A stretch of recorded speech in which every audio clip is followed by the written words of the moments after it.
Good day guys! Welcome to Go E-Vehicle. Ating pag-usapan ang naghahari sa ating mga kalsada ngayon, ang NWOW ERBS 2. Let's go!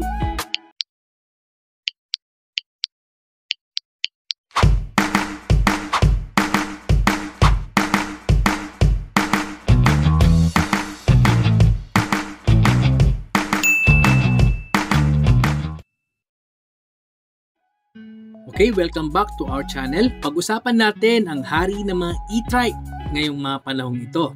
Nakikita natin itong bumabaybay sa ating mga kalsada dito sa Metro Manila at maging sa ating mga probinsya. Napakadali kasi nitong gamitin at hindi mo kailangan balansehin. 3 ang gulong, kaya kayang-kaya ni Mrs. Pwede rin itong pangsundo sa school o pamalengke dahil very spacious naman ang e-bike na ito. So tara, alamin natin kung bakit ito ang pinaka-best seller na e-trike dito sa Pilipinas at kung bakit matatawag natin siyang hari ng mga e-trike. Alam niyo po, isa po sa mga nagustuhan ko sa e-bike na to, yung kanyang twin headlight. Sa iba, isa lang po ang headlight. Dito, dalawa na. Pangalawa, meron siyang key light na park light na nauuso sa mga lumalabas na mga bagong sasakyan ngayon. Laging merong mga ganyan na park light. Then sa mga motor din, nauuso din yung park light na key light. So itong e-bike na to, meron na siya at sumasabay na siya sa uso. At isa pang maganda rito, yung kanyang dalawang signal light dyan po sa dalawang gilid ng headlight. Nakasabay po yung signal light sa may side mirror. Diba? Sa mga kotse lang natin madalas makita yung mga ganyan no? Dito, meron na, equipped na. Yan po, nakikita natin dyan yung kanyang logo ng NWOW. Maski yung kulay blue na nakikita nyo po dyan, ay meron po yan na NWOW na naka-engrave. So, yung wiper, malapad, kayang-kaya tayong ipagtanggol sa ulan kapag sobrang lakas. Kasi may mga e-bike po na maliliit po yung kanilang mga wiper. Ito, mahaba na at kitang-kita natin ang ating daraanan. Okay, dumako naman tayo sa kanyang likuran. Makikita natin dyan yung kanyang tail light na napakaliwanag kapag po tayo ay nag-foot brake. And meron din siyang tail light dyan sa ilalim na magkasama na po ang signal light at yung tail light. Meron dyan reflector na dagdag visibility paggabi at meron niyang mud guard sa bawat tapalodo po natin. Nakikita natin dyan yung ating pong stainless basket para sa mga gulay o yung mga binibili natin sa palengke na mga wet, kagaya ng isda, mga karne. At para hindi na natin ilagay dito sa bandang harapan o sa ating pong passenger seat kasi pag yan tumulo ay medyo may lilinisin pa tayo. At very spacious din ng kanyang mga upuan na kahit na medyo katabaan po kayo, kasyang-kasya po kayo dyan. At sa ilalim po ng driver seat, may makikita po kayo dyan parang compartment na pwede paglagyan o space para sa ating mga pinamili. At pagdating naman po sa driver seat, kahit mataba kayo, kahit medyo malaki kayo, 5'6", 5'7", hanggang 5'8", kasyang-kasya po kayo dyan. Very spacious din. Pagdating sa tuhod, hindi po tumatama yung tuhod natin dyan. So kahit na matangkad kayo, kasya po kayo dyan. Okay, dumako naman po tayo sa kanya pong brake system. Yung kanya pong brake system dyan sa harapan ay disc brake na rin. Kasama po pati po dun sa likuran. Yung dalawang gulong po sa likod ay naka-disc brake na rin. Isa po yan sa pinaka nagustuhan ko po dito po sa e-bike na ito. Kasi nga po, sa ibang mga e-bike, ang disc brake lang po yung harapan, yung likod ay hindi pa po. Kaya napakaganda kung kayo po ay makakabili kasi nga po sulit pagdating po sa kanya pong brake system. Stainless din po ang kanya pong tapalodo dyan. Hindi po yung kinakalawang. Meron po siyang mud guard. Yan, pagdating naman po sa ating pong telescopic shock, may cover po yan. And yan, sa busina niya po ay makikita po natin dalawa po ang kanya pong busina. Kaya nakakasigurado po tayo na malakas-lakas din ang ating busina. Ang kagandahan po dito po sa ERBS ay meron ng libreng mattings dito sa harap at sa likod. At ang kagandahan nito, madali mo itong mahugasan. Hindi tulad sa iba ay kailangan pang bumili para magkaroon po ng mattings. At sa side mirror naman, malaki po yung kanyang side mirror. Talagang kitang-kita mo yung likuran bahagi o yung sa side. At maganda rin yung kanyang quality ng kanyang pong salamin. Okay, dito naman tayo sa kanyang handlebar. Makikita natin dito yung high and low beam, hazard, signal light, left and right. And of course, yung kanyang busina. Dito rin nakalagay yung kanyang handbrake. Ayan po yung brake niya sa likod. And pagdating sa kabila, sa right side, andyan ang kanyang throttle.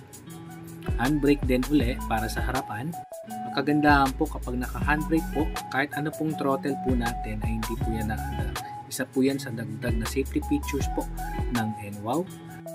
Okay, makikita din natin dito ang kanyang on and off switch po para sa kanya pong park light and main headlight. Andyan na rin po ang kanya pong drive at reverse and speed selector, yung 1, 2, 3.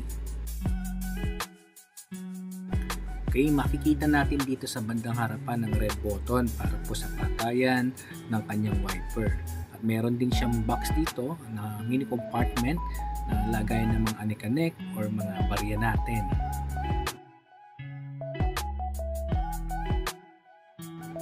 Okay, may dalawang susi siya at dalawang remote. Keyless entry po ito. Pwede kayong mag-start gamit po ang remote. Meron dito sa kanya pong remote na lock and unlock.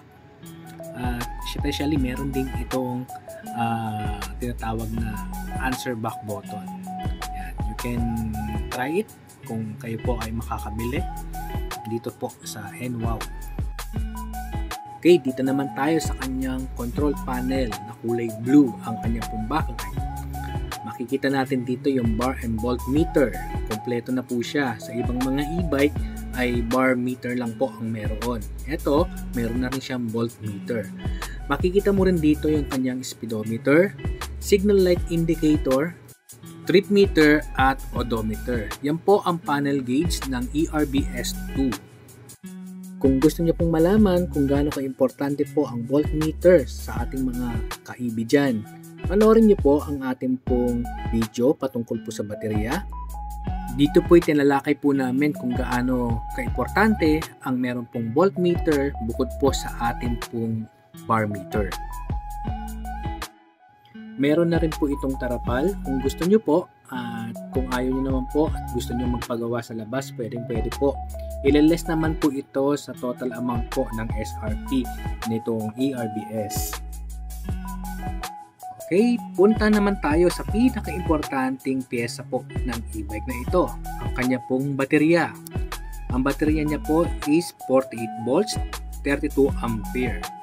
Ang battery type niya ay lead acid. Ang charging time po nito ay 7 to 9 hours. At ang kanyang power motors ay 500 to 1000 watts differential motor. Ang kanya pong mile range ay 70 to 80 kilometers. Ang maximum speed po ng e-bike pong ito ay 25 to 32 kilometers per hour. Ang SRP po ng ERBS2 ay 59,800. Pwede mo naman itong maiuwi kung wala kang ganong halaga, ay may uwi mo ito sa halagang 10,000 as a down payment. Ang installment nito in 18 months ay 3,850 pesos. At kung gusto mo naman ng 1 year or 12 months, ito po yung nagkakalaga ng 5,300 pesos. At ngayon, kung wala kang talagang pang-cash pero kaya mo naman ng at least gusto mo ng 6 months lang, ito po ang kanyang 6 months ay 9,650 pesos. Ang e-trike pong ito ay meron pong tatlong kulay. Meron po siyang red, atin pong nire-review, at kulay orange and kulay gray. Kayo po, meron pong tatlong kulay kayong pagpipilian kung anong mas preferred nyo, at sana makatulong itong review nito. Ito po si Sir Nolan ng NWOW Lacson dito sa Bisampalo. At nandito rin po si Kuya Jay. Ayan, si Kuya Jay. Ang kanila pong napaka-pogi electrician po dito sa NWOW Sampalo. Sila po yung nag-a-assist po ngayon sa akin. Sir, invite mo sila na magpunta dito. Punta po rin dito para makita yung pinakalit namin. DMC or Okay.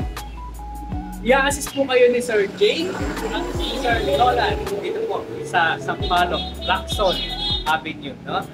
Ayan, kung may mga tanong kayo, inquiries, ipa-flash ko po dito yung kanilang pong number at may pangalan na rin na para hindi yung makalimutan. Alright? Sige, see ya! Thank you!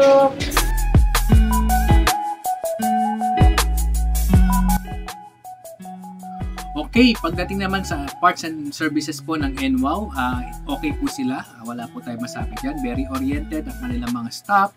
At pagdating naman po sa akin pong mga parts, lagi naman pong available. Ayan, shout out po sa aking anak na nandito sa aking tabi. O, pakita ka na. Oh.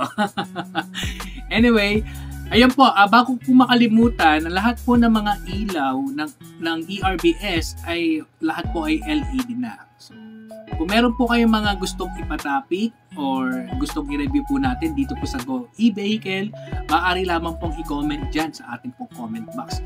At kung nakatulong naman po ang ating pong video para video, kung nakatulong po ang aming pong video, ay please pa-subscribe naman dyan sa ating pong YouTube channel, and syempre pakipollow na rin po ang ating pong page po dyan po sa Facebook, Go e-Vehicle. Okay? See you around. Let's go!